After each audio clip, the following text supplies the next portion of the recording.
Teringat awal tahun 2020, pejabat Indonesia bercandain COVID. Ada yang mengatakan corona tidak mungkin masuk ke Indonesia, mereka akan mati karena panasnya cuaca. Ada pejabat yang mengatakan mereka nggak mungkin masuk ke Indonesia karena orang Indonesia kebal, karena makan nasi kucing. Ada pejabat yang mengatakan lagi, masuknya susah, izinnya rumit, jadi mereka tidak mungkin bisa masuk. Sampai terakhir di gedung DPR tertulis, di spanduk, COVID dilarang masuk. Lu kata COVID bisa baca apa? Intinya melecehkan dan menganggap sepele di awal, mengakibatkan apa yang terjadi saat ini, ambiar kesehatan dan ekonomi negara level bawah dan level tengah, kecuali yang dapat anggaran dan oligarki masih menganggap benar kelolaan negaranya. Yo monggo kowe sing jabat sakarep mula. Sekarang varian kedua Delta merajalela, menjadi gelombang kedua mengganas.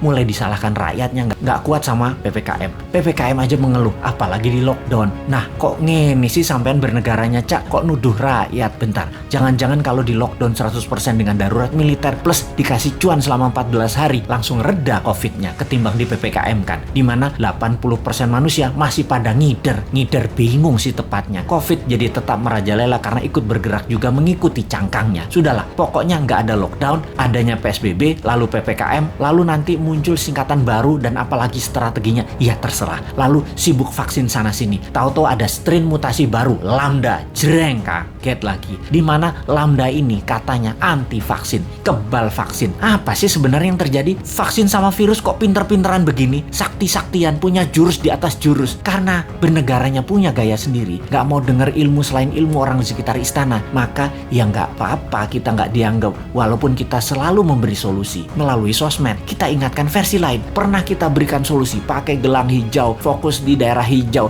dan pakai darurat militer, gak digubris. Memang sih sudah pasti ide kita dilepeh, yowis rapopo. Kalau buat simulasi alternatif lain ada nggak? Pemerintah buat nggak? Skenario A, B, C, D, dan lain sebagainya. Sungguh loh, ini semua harusnya banyak alternatif yang kita buat solusi dengan banyak skenario. Ada skenario perang dunia, invisible war, skenario pandemi untuk tujuan politik, atau ini pandemi biasa. Oh lupa, selama hampir 2 tahun ini masih kekeh COVID itu pandemi biasa, bukan ada skenario konspirasi dan bisa selesai pakai vaksin. Dan pendapat ini dipegang kokoh, ngotot banget, COVID pandemi biasa dan selesai dengan vaksin. Itu keputusan maha benar. Kalau kita new mind punya banyak alternatif berpikir dan skenario bertindak, beda dengan old mind. Kalau ini adalah perang dunia, kita harus segera memutuskan ambil posisi dengan siapa kita berteman, dengan Nazi atau dengan sekutu. Kalau ala perang dunia kedua, kalau ini pandemi, biological war sama globalis, maka kita juga harus lobby internasional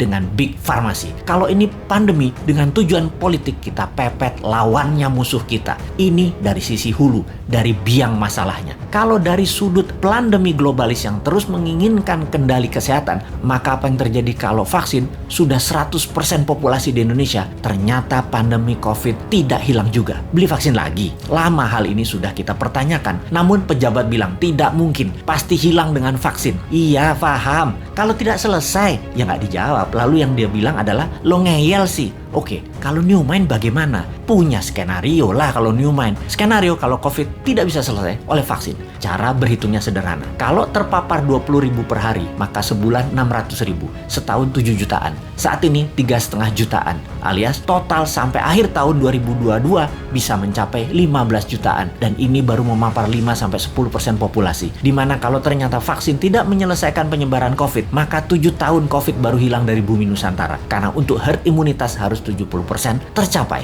New Mind agar tidak bertele-tele solusi kesehatannya, ditambah memfokuskan solusi COVID adalah pakai imunoterapi, imunomodulator, stem cell, dendritic cell, multivitamin booster, dan sejenisnya selain vaksin yang ada. Pakai printing money modalnya supaya stok siap di akhir tahun 2021 ini. Kita tambah skenario, apa yang terjadi kalau setiap 3 bulan varian baru dimunculkan. Lambda yang terbaru misalnya, ini sudah diluncurkan dan sudah terdeteksi di 26 negara, sudah terpapar. Malaysia tuh masih 0 kasus, tapi sudah panik sejak bulan lalu dan mulai membuat persiapan macam-macam dilakukan. Karena yang Lambda ini kebal terhadap vaksin. Imunitas tubuh manusia yang bisa menyelamatkan diri sendiri dikasih booster. Kalau pejabat sekarang tahu nggak ya tentang Lambda, Theta, Upsilon yang bakal muncul? Atau tahu apa enggak juga kita nggak tahu. Punya rencana apa menanganinya juga kita nggak tahu. Atau atau nggak percaya bakal ada Lambda, bakal ada Upsilon, bakal ada Theta seperti awal tahun 2020 kemarin. Ya monggo.